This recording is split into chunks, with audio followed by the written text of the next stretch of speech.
ti e fale, po nuk e fal. Pra kur një politikan me një CV kaq të pasur citon në sy të publikut, jo vetëm kombëtar, por edhe botror, që unë nuk e fal, ti e fale. Dhe unë nuk e fal Macronin. Mund të falet Macroni me Ramën, mund të bëj Macroni me Ramën dallaveret e tyre, është e drejta e tyre, të falen me njëri tjetrin, por Trumpi nuk e fal Macronin. Po në fakt Trumpi i tha Macronit, e hongre drurin nga gruaja. Ja, ja tha publikisht ai. Sa i hongre drurin, e kupton, bam bam bam.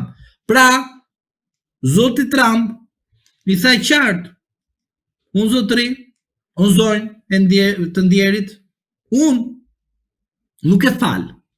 Këtë i tha edhe Macron, unë nuk të fal o vlla.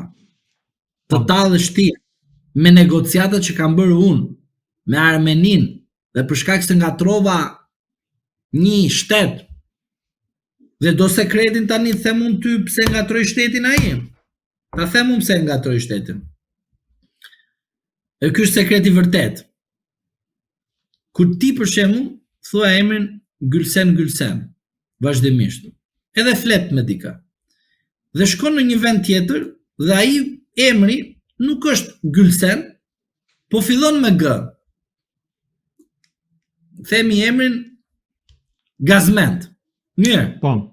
Fillon me G. Dhe ti në vend të thuash Gazmend, thua Gülsen. Po çfarë do të thotë kjo? Do të thotë që ti ke diskutuar edhe për Gülsenin, pavarësisht se je me Gazmendin. Dhe ky quhet lapsus freudian, pra që e nxjerr e pandërgjeshmja. Bravo. Shumë i saktë. Që do të thotë, zoti Trump nuk është se ka gabuar shtetin, po sepse është pikërisht dhe është marrë dhe me Shqipërinë. E kuptove? Dhe mesazhi ka qenë që unë dua të kruaj me Shqipërinë. Po unë kur nuk do të arri nivelin që të ul nivelin tim dhe t'i them Ramës që unë do të bëj atë që ti se ke menduar kur.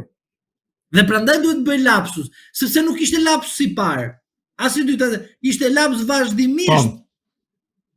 Se të paktën unë di nga pikpamja se si punojnë politikanët jashtë vendit, pra shteteve të zhvilluara, që kanë njerëz të cilët ka këshilltar, nuk ka lapanjos si kemi ne këtu që kryetari i partisë takon të gjithë njerëzit pa kaluar një sit, një filtr të komunikimit, ta kupton? Edhe ke këshilltar të cilët vetëm s'din të këshillojnë edhe kemi pa situatën se si kanë përfunduar kryetarët e tyre të partive. Por, çfarë ndodh? Dhe duke qenë në këto kushte, përsëris fjalin kushte, se kështu është kushte, nuk ka fjali tjetër, zoti Rama bëri një gabim. Gabimi është i pafalshëm. Por a e ka bërë zoti Rama këtë gabim të qëllimt apo pafalshëm pra nga ignoranca? Se duhet hetuar, zoti Rama e ka bërë këtë me qëllim që të kuptoj a do të marrë një reagim që pret me padurim nga 2025 në janar, pra nga shtëpia e bardhë, a më ka mua Trumpi në vit të parë të goditjes? Sepse një moment, të ndalemi pak këtu. Dhe nuk e ka bërë pa qëllim, sepse në pjesën e hyrjes, ai ka dhënë prononcim për gazetarët ku përmend të njëjtën patut. Dhe më pas bën ato që bëri tashmë që njihet si video virale, pra po të njëjtën patut me Macronin dhe presidentin e Azerbajxhanit. Pra është dy herë. Pra do të thotë që është ai momenti sekret që çdo njeri ka. Çfarë? E ke dëgjuar këtë? Hamë, si fola, as ju duka?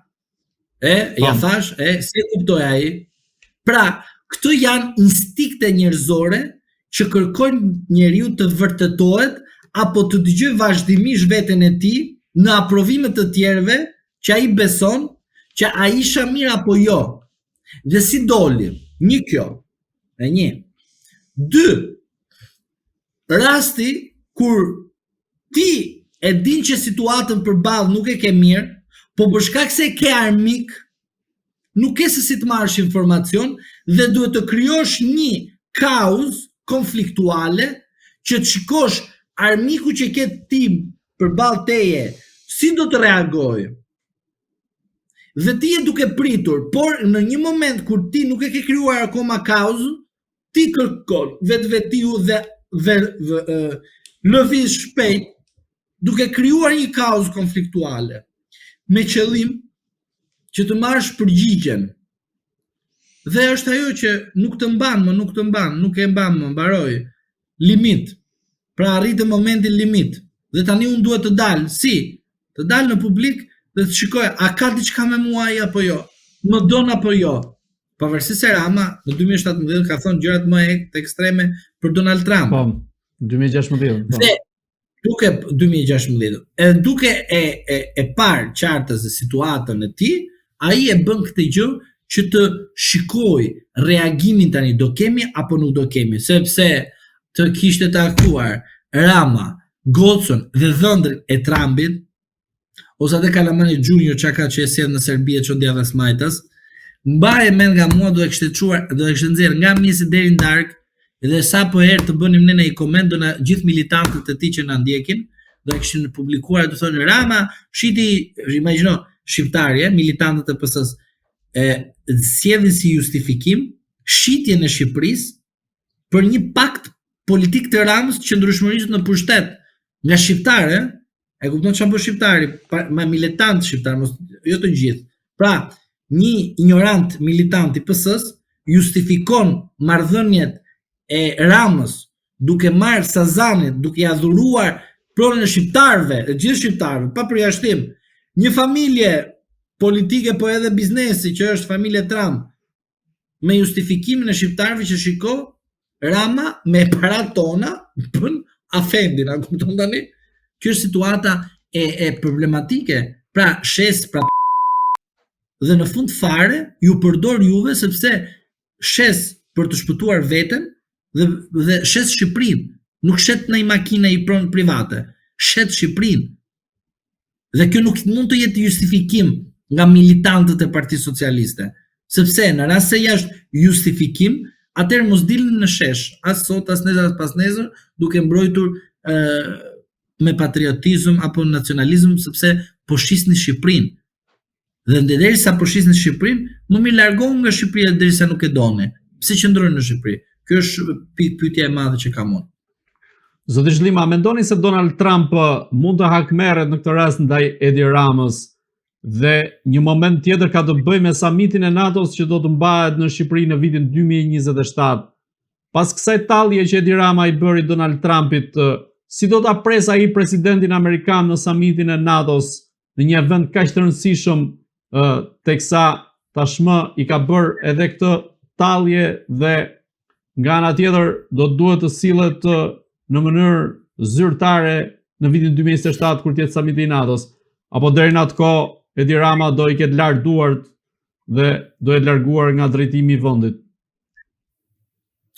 Shiko, 2027 në 2025 që jemi ka pak shumë kohë deri atëherë. Dhe samiti i NATO-s do të ndodhi në Shqipëri në rast se do të kemi një konflikt të hapur midis Kosovës dhe Serbisë. Dhe samiti nuk do bëhet për Ramën, po do bëhet për samiti është përcaktuar që do bëhet. Të lutem. Në rast se disa vende dalin në disa deklarime dhe citojnë që samiti do bëhet në këtë vit, në këtë vend, nuk po bëhet samiti në këtë vit, në këtë vend për shkak se ata kishin parashikuar që samiti do bëhet aty. Po ata kanë parashikuar edhe rrethana të tjera, se inteligjenca e tyre dhe stërvitja e tyre të inteligjencës dhe sekrete është më avancuar se sa të dështuar të shiku që kemi në Shqipëri. Mirë, edhe të Kosovës. Pra, ata din diçka më shumë se sa dim ne.